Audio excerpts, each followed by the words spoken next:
Well, it's a real pleasure to be here to launch the UK's anti-corruption strategy. And obviously it's incredibly fitting that we're doing that in the ancient heart of London, a city that has long understood the truth at the core of commerce, that trust is everything, that where prosperity is earned, not stolen, where everyone wins when everyone plays by the rules, that tradition runs deep. In the 21st century, the foreign and domestic now blur together. These networks spread across borders like a stain, dirty money slipping through shadowy shell companies. Imagine waking up one day and deciding, you know what British democracy needs? Fewer jury trials. Let us just get rid of one of the fundamental cornerstones of our legal system that has existed for centuries because, well, it is a bit inconvenient. That is essentially what David Lammy, the Deputy Prime Minister and Justice Secretary, has just proposed. And the backlash? Absolutely brutal. Labour MPs are furious. Human rights lawyers are appalled. And even Lammy's own past writings are coming back to haunt him like the ghost of Christmas past.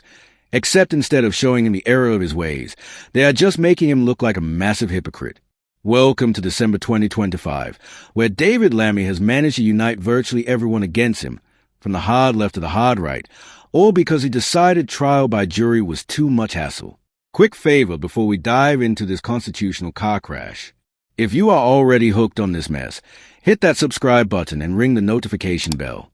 Over 94% of you have not done it yet. It is free, takes 1 second, and it keeps British Mirror bringing you the political chaos you absolutely love. Cheers if you did. Now, let us get into this disaster. So here's what Lammy has announced. Defendants will no longer have the option to choose to have their cases heard before a jury in thousands of cases across England and Wales.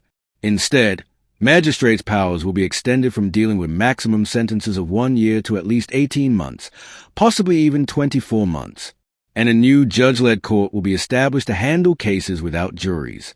It is called the Crown Court Bench Division, which sounds fancy but is essentially just a way of saying we are getting rid of juries because they are slowing things down. Now, to be fair to Lammy, and trust me, that is the only time you will hear those words in this video, he is dealing with a genuine crisis in the criminal justice system. The backlog of cases is absolutely horrendous. There are tens of thousands of victims waiting for justice, some for years. The system is creaking under the weight of delays, underfunding, and bureaucratic inefficiency. So something does need to be done. But getting rid of jury trials, that is like fixing a leaky roof by demolishing the entire house. Yes, technically the leak is gone, but you have created a much bigger problem in the process. Let us break down what this actually means. Under the new proposals, jury trials will be reserved for indictable-only offenses like murder and rape, and either-way offenses with a likely sentence of more than 3 years in prison. Defendants in either-way offenses with likely sentences of 3 years or less will no longer be able to choose a jury trial. Which sounds technical, but here's what it means in practice. People accused of burglary, theft, fraud, sexual assault, stalking, sharing indecent images, drug dealing, and criminal damage up to £10,000 could be denied the right to put their case to a jury. Those are serious crimes. And under Lammy's plan, you will not get 12 ordinary citizens deciding your fate. You will get a judge, just one person, making a life-altering decision about your future. Now, why does this matter? Because jury trials are not just a nice tradition we keep around for nostalgia. They are a fundamental safeguard against state power. They ensure that ordinary people, not just legal elites, have a say in whether someone is guilty. They act as a check on potential bias, corruption, and injustice. And they have been part of English law for over 800 years. Getting rid of them is not a minor tweak. It is a seismic constitutional shift. And Lammy is proposing it like it is no big deal. The backlash has been swift and absolutely savage. Labour MPs are queuing up to trash the policy.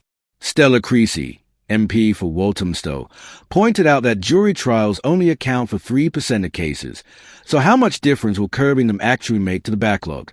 It is like trying to lose weight by cutting out one biscuit a week while still eating 5 takeaways.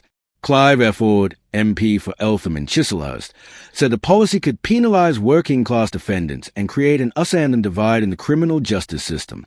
Richard Bergen, MP for Leeds East, said the policy sent a chill through his heart and compared it to policies enacted by Vladimir Putin. Yes, Putin. When your own MPs are comparing you to Vladimir Putin, you know you have got a problem. Carl Turner, Labour MP for Kingston upon Hull East, was even more blunt. He called the proposals a massive mistake and said they would never get through Parliament, which is basically the political equivalent of saying, "This is dead on arrival. Mate, pack it up." Diane Abbott, now an independent MP for Hackney North, warned there would be miscarriages of justice in minority groups and women if the right to a jury trial was restricted. And she is not wrong, because judges, like all humans, have biases. Juries, by bringing together 12 random people from different backgrounds, help balance those biases out. Remove juries, and you concentrate all the power in one person. That is a recipe for injustice. But here's where it gets absolutely delicious. Because the best person to argue against David Lammy's proposals is David Lammy himself. Back in 2020, Lammy said, "Criminal trials without juries are a bad idea. You do not fix the backlog with trials that are widely perceived as unfair." That is a direct quote. He literally said the exact opposite of what he is proposing now. And it gets better. In 2017, Lammy conducted a review into prejudice in the criminal justice system and concluded that juries remain fit for purpose and act as a filter for prejudice. So past David Lammy thought juries were essential. Present David Lammy thinks they are disposable. Someone needs to get these two in a room and let them hash it out. Shadow Justice Secretary Robert Jenrick absolutely roasted Lammy over this in the Commons. He stood up and said, his past is catching up with him because the best opponent of the Justice Secretary's plans to curb jury trials is the Justice Secretary himself. He then quoted Lammy's own words back at him, highlighting the blatant hypocrisy. And then Jenrick twisted the knife even further by bringing up Keir Starmer. Because guess what? Starmer also used to support jury trials. He once said, there should be a right to trial by jury in all criminal cases. Jenrick looked at Lammy and said, does this government have no shame? And honestly, it is a fair question. The irony is almost too perfect. You have got a Justice Secretary proposing policies that directly contradict his own previous research and statements. You have got a Prime Minister who used to defend jury trials now backing a plan to gut them. It is like watching someone argue passionately for vegetarianism one year and then opening a steakhouse the next. The hypocrisy is staggering. But it is not just politicians who are furious. Human rights organizations, barristers, and legal experts are absolutely hammering this policy. Riel Carmi-Jones Casey, chair of the Criminal Bar Association, said the proposals bring a wrecking ball to a system that has been in place for generations. She said juries work superbly and without bias, and that juries have not caused a backlog. Which is true. The backlog is caused by underfunding, court closures, and systemic mismanagement, not by juries. Blaming juries for the backlog is like blaming the passengers for a delayed train. They are not the problem. The infrastructure is. Helena Kennedy, a Labour peer and human rights barrister, was even more scathing. She said Lammy's claim that rape victims were missing out on justice because of delays fueled by jury trials was shameful. She told Times Radio that those calling for curbs on jury trials usually have a snooty view of the general public's ability to try a case. And she is absolutely right.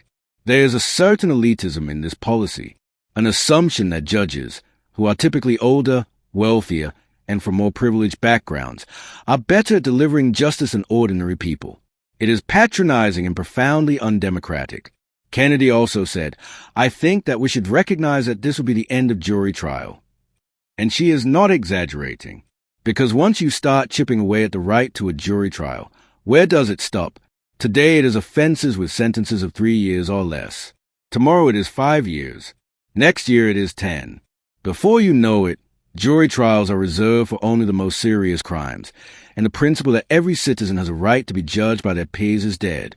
That is not reform. That is demolition.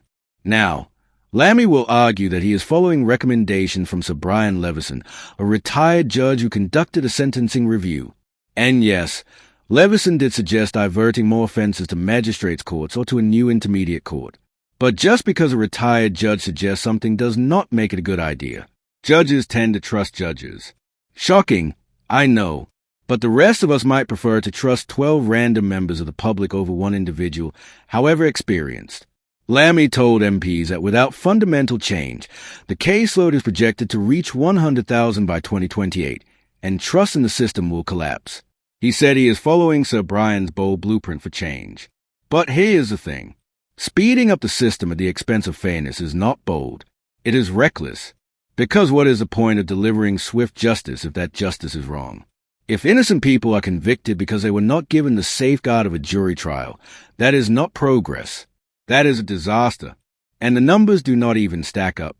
Civil servants estimate that under the new proposals, about 2,500 cases would have been heard in the new Crown Court Bench Division and 5,000 by magistrates. That leaves thousands of cases still being heard by juries. So you are eroding a fundamental right, causing a massive political backlash, and alienating your own MPs, all to save a relatively small number of cases. It is like setting your house on fire to avoid doing the washing up. Sure, you have solved one problem, but you have created 10 others. There is also a leaked memo from last week that suggested Lammy was looking at going even further, making jury trials applicable only for offenses with possible prison sentences of more than 5 years. That would have removed the ancient right of thousands of defendants to be heard before a jury. The Justice Secretary suggested on Sky News that discussions in Cabinet had led to the current, slightly less radical proposals, which means there was a backlash even within the government. Even Lammy's own colleagues looked at his original plan and said, "Mate, absolutely not." But here's the broader problem. This policy fits into a worrying pattern of the Labour government chipping away at civil liberties and democratic norms. First, you had authoritarian crackdowns on protests. Then you had proposals to expand surveillance powers. Now you have got the erosion of jury trials. At what point do we stop and ask whether this government actually believes in liberal democracy, or whether it just finds those pesky rights and freedoms a bit inconvenient? And the political optics are dreadful. You have got a Labour government, supposedly the party of working people, proposing a policy that will disproportionately affect working-class defendants. You have got a Justice Secretary whose own research contradicts his current policy. You have got a Prime Minister who used to defend jury trials now backing their erosion.